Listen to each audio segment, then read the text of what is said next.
La mentalité noire. Que ce soit X ou Y, il n'y a pas de différence entre un Ivoirien, un Congolais, un Algérien, un Centrafricain. Il n'y a pas de différence entre un Gabonais. Non, ils sont tous pareils. Ils sont tous pareils. Des suceurs de sang. Voilà la vérité. On doit le leur dire. Venez développer l'Afrique. Venez développer l'Afrique. Nous entrons dans des... Tu arrives dans ton pays. On entend que cotisation, il est mort. Vous pensez que si quelqu'un ne te connaît pas, qui peut te tuer? Si ce n'est pas ton père, c'est ta mère. Si ce n'est pas ces deux, ce sont tes frères. Voilà la réalité africaine. On doit le dire. On doit le dire. Le véritable cancer du développement en Afrique, ce sont nos familles. Vous pensez qu'on a honte de dire ça? Non, man, on n'a pas honte. Moi, mère, ta mère, je n'ai plus honte. Je suis arrivé à un degré. Depuis que je suis en Afrique, je suis arrivé à un degré de fainéantisme constaté sur le terrain. Un degré de fainéantisme terrible.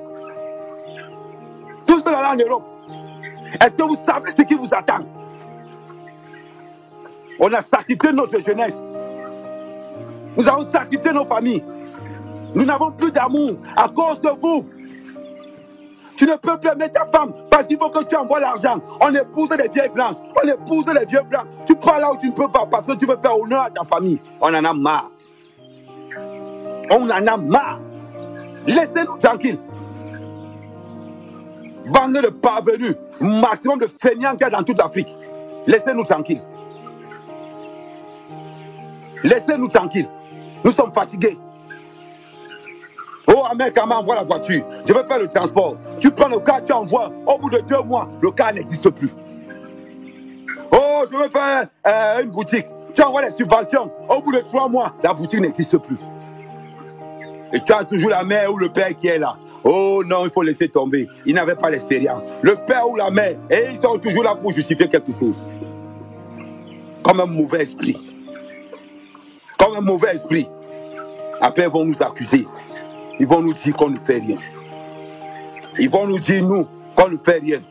Après 20 ans de Western Union, 20 ans de RIA, 20 ans de MoneyGram, on commence à t'appeler à partir du 28. On t'appelle jusqu'au 5. Après, il lâche l'affaire. Quand le 28 arrive, oh, ta aîné est malade, oh, tel est malade, oh, le loyer, oh, le truc, oh. Et certains demandent même les recharges téléphoniques. Certains demandent même les recharges téléphoniques. Certains te demandent de l'argent pour aller gérer Sanga. Nous sommes fatigués. Des parents escrocs, des mères immatures, des pères irresponsables, des frères suceurs de sang. Après, quand on va parler, vous allez monter sur vos gros chevaux. Des égaux ont construit des immeubles. Les gars, tu es venu ici, tes égaux ont construit ces égaux. Il faut leur répondre la vérité. C'est à cause de toi que je suis là. C'est à cause de toi que je suis là. Des sorciers. Vous pensez que vous allez nous faire quoi? Vous pensez que vous allez nous faire quoi? On est plus déterminés que jamais. On est plus déterminés que jamais. Ne vous inquiétez pas. Ce n'est que le début. Dès comme moi, il y aura plein. Dès comme moi, il y en aura plein. Roi. Roi B. Et quel est? Tous les jours. Matin, midi, soir, c'est vous. Nous sommes fatigués. Je suis un enfant de la diaspora. Je suis en Afrique. Je suis un enfant de Mbeng. 20 ans de souffrance. Qu'est-ce qu'on n'a pas fait en Europe? Qu'est-ce que nous n'avons pas fait en Europe? Ma première femme que j'ai épousée avait 150 kilos. La vie de Marie s'est déchirée à la mairie. Elle a dit que ma première femme avait le même âge que ma petite soeur de ma grand-mère. Voilà la vérité. Je t'envoie mon argent, tu blagues. Je t'envoie mon argent, tu blagues. On parle de quoi? Sérieusement. Ma première femme que j'ai épousée est de 35 ans. Née en 40, elle était née en 43. 150 kilos, 1m49. Je ne vous demande pas la souffrance.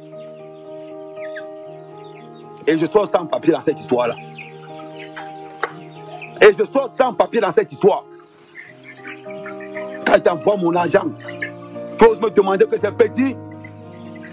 Quand il t'envoie mon argent, tu oses me dire que ça ne suffit pas. Et que tu sais ce que je subis. Vous parlez. Les bastonnades que nous subissons. La honte, l'humiliation. Eh bien, si tu es où? Petit gifle, pam, tu laisses tranquille. Parce qu'en Mbeng, on ne tape pas sur la femme. Vous savez ce qu'on a subi? Épouser nos grands-mères. Je ne vous parle pas du reste. Je vous épargne les détails. Mais je vous épargne vraiment les détails. Imagine-toi faire l'amour à ta grand-mère. Imagine-toi il y a 20 ans, en 2000. La mère qui a demandé de pilonner sa grand-mère. En 2000. Quand il t'envoie mon argent, tu penses que c'est les blagues. Man, on est pire que l'enfer. Ben, c'est pire que l'enfer. Ben, c'est pire que l'enfer. Et quand tu sors de là, même le récépissé, tu n'as pas. Même le récépissé, tu n'as pas. Parce qu'on te reproche que tu n'as pas mouillé assez le maillot. On te reproche que tu n'as pas assez mouillé le maillot. On te reproche que c'est un mariage blanc. On te reproche tout ça. Parce que tu ne mouilles pas trop le maillot. Petit frère, à l'époque, j'avais combien? Je n'avais même pas 55 kilos. Mais pour voir ce qu'il soulevait déjà. Pourquoi? Pour les papiers. Pour travailler pour les miens. On va en boîte de nuit. Obligé de draguer les filles les plus moches. Parce qu'on cherche là où dormir. Vous êtes au Cameroun, en Afrique, au Gabon, en Côte d'Ivoire. Vous nous appelez gigolo. Man, moi quand l'Angala me niassait, c'était seulement pour dormir. Pour dormir seulement. Quand tu as dormi à la gare de Lyon, quand tu as dormi dans une gare de Mbeng pendant 1 mois et demi, on t'appelle au téléphone. Depuis que tu es en Mbeng, les autres ont découvert, toi tu es où? Je demande à ces Africains là. Vous savez ce que veut dire dormir dans une gare? Vous savez ce que veut dire dormir dans une gare pendant 1 mois et demi en hiver? Avec un sac de couchage? Vous savez ce que veut dire avec un sac de couchage toute la journée? Parce que tu cherches le positionnement. Vous n'avez pas connu ça. Vous savez ce que veut dire travailler pour les papiers des gens? On en peine. On fait les 4 mois sans salaire. Parce que tu travailles les papiers de quelqu'un. Chaque fin du mois, il disparaît avec ton argent. Tu pleures, tu souffles, tu te mets à genoux. Jusqu'à ce que tu aies tes papiers. Jusqu'à ce que tu aies tes papiers. Une fois que tu as tes papiers, la famille prend le relais. On te puse, on te suce, on te suce. Au bout de 20 ans de bain, on vient te dire que tu as fait quoi? Tes égos ont construit. Tu as fait quoi? Envoie-nous l'écran plasma, 64 pouces, 128 pouces.